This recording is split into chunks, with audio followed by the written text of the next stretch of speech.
Langsung ke pertanyaannya, bisa nanti angkat tangan dulu biar nanti langsung dijawab ya. Baik, di sini ada terkait dengan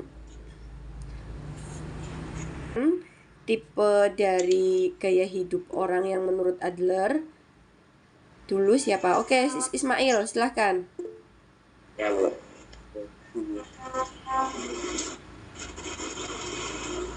Penjelasannya dari semua tipe atau satu tipe doang, Bu? Satu tipe, kemudian kamu contohkan.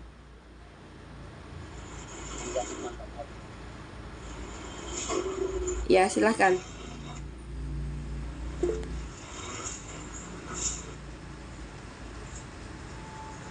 Tipe apa?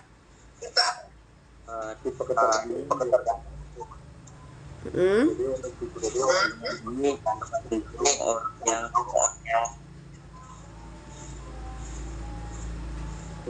orang yang di ketergantungan dari orang lain, Bu. Tidak bisa maju kalau dukungan dari sekitar, Bu. Oke, selanjutnya siapa? Oke, Herlinda, silakan. Kreatif ya, Des. Orang yang butuh tantangan. Ini kalau yang nggak lagi menjelaskan di mute aja ya, soalnya suaranya mantul, saya nggak kedengeran.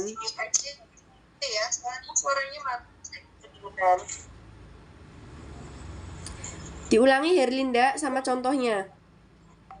Orang yang condong atau cenderung menemukan solusi yang kreatif terhadap suatu tantangan.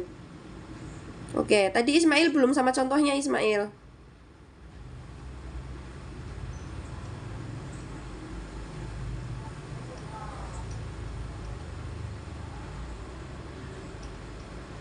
Gimana, Bu? Tadi contohnya apa? Kamu tadi tipe yang kamu jelasin. Untuk tipe ketergantungan itu kan orang yang harus diberikan dukungannya, Bu. Jadi orang tersebut harus memiliki dukungan dari teman-teman sekitar atau dari keluarga terdekat, Bu. Oke. Yuk, Hafida, apa Nikma?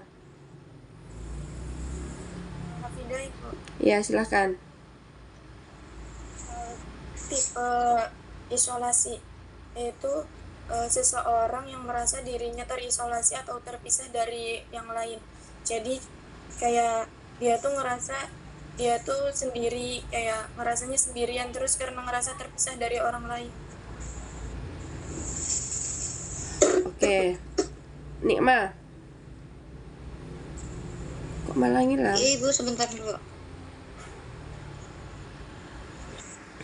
Dominan belum, sok nggak apa-apa jelasin. Dominan. Ya, tipe dominan itu orang yang cenderung memimpin dan tipe dominan itu orang yang cenderung memimpin dan mengendalikan situasi. Jadi kayak dia tuh kayak pengen jadi pemimpin gitu. Oke.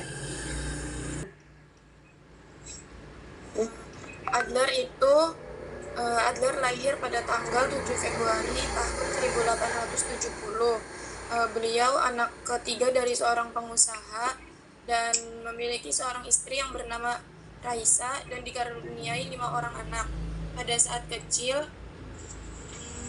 Adler itu mengalami penyakit infeksi paru-paru yang kabarnya beliau itu hampir meninggal. Dari pengalaman itu, Adler mendorong dirinya menjadi seorang dokter.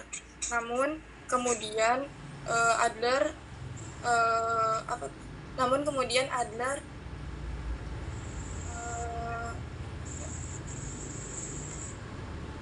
Oke, cukup ya. Tujuan hidup menurut Adler itu seperti apa sih? Kayak Ismail.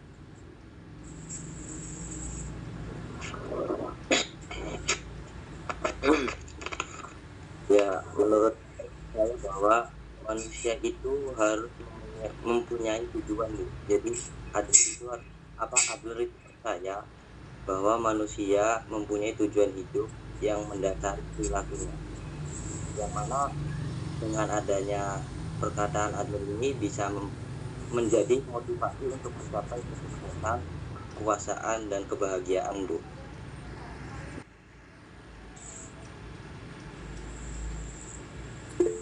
Oke.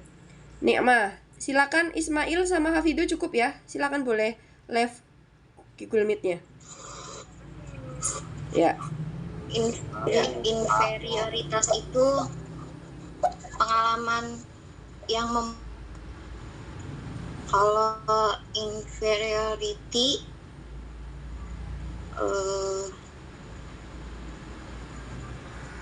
sesuatu yang inferioritas itu pengalaman yang memotivasi orang. Nah, kalau inferiority kompleks itu perasaan rendah diri. Oke, kurang lengkap. Silakan Herlinda. Dibantu. Kalau inferioritas jadi pengalaman yang bisa memotivasi. Kalau misalkan inferiority complex itu dia itu dapat berkembang, tapi dapat menghambat perkembangan gitu loh. Coba dicontohkan. Menghambat perkembangan pribadi seseorang. Coba dicontohkan.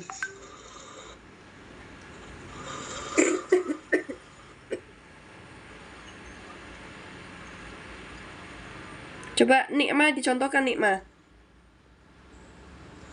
Yang mana, Ibu? Yang dua-duanya biar paham. Yang lain juga biar dengerin. Inferiority dan inferioritas kompleks. Inferioritas itu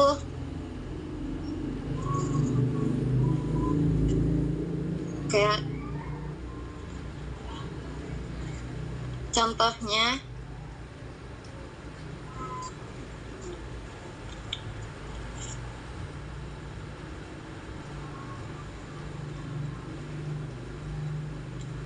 dekatkan diri agar Oke.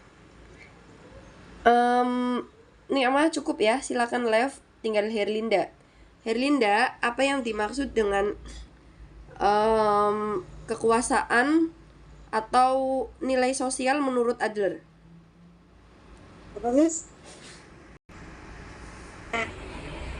Menjadi seperti orang lain. Oke. Udah. Ya udah, cukup. So, kamu jelaskan terkait dengan Adler, kan ada inferior dan superior ya? ya. Ya, coba jelasin. Jadi inferioritas itu kayak rasa rendah diri seseorang individu yang dipunyai dari dirinya sejak lahir. Jadi kayak seorang individu ini tuh mau menjadi superioritas karena motivasi dalam dirinya untuk jadi lebih baik lagi. Coba contohkan inferioritas dan superioritas yang pernah kamu alami, kemudian jalan keluarnya bagaimana? Jadi kalau contoh inferioritas tuh kayak misalkan saya kan susah buat bicara di depan atau gimana. Nah, itu solusinya kayak harus selalu coba lagi supaya kita itu terbiasa, jadi nggak gugup atau gimana lagi gitu. Oke. Konsep individu yang sehat menurut Adler itu yang bagaimana sih? Individu yang sehat itu kayak misalkan seseorang itu memiliki sikap rasa sosialisasi yang tinggi, kayak selalu bersosialisasi dengan masyarakat atau yang lainnya supaya dirinya itu mengenal dirinya dan karakternya itu. Nama teorinya Adler apa? Teori. Yang terkenal teorinya Adler namanya apa? Yang di artikel kamu tuh. Oh, apa ya? Individualisme.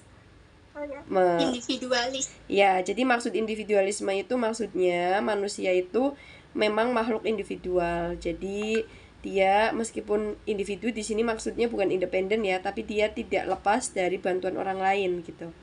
Oke, dia cukup ya. Ini Seviola kemana?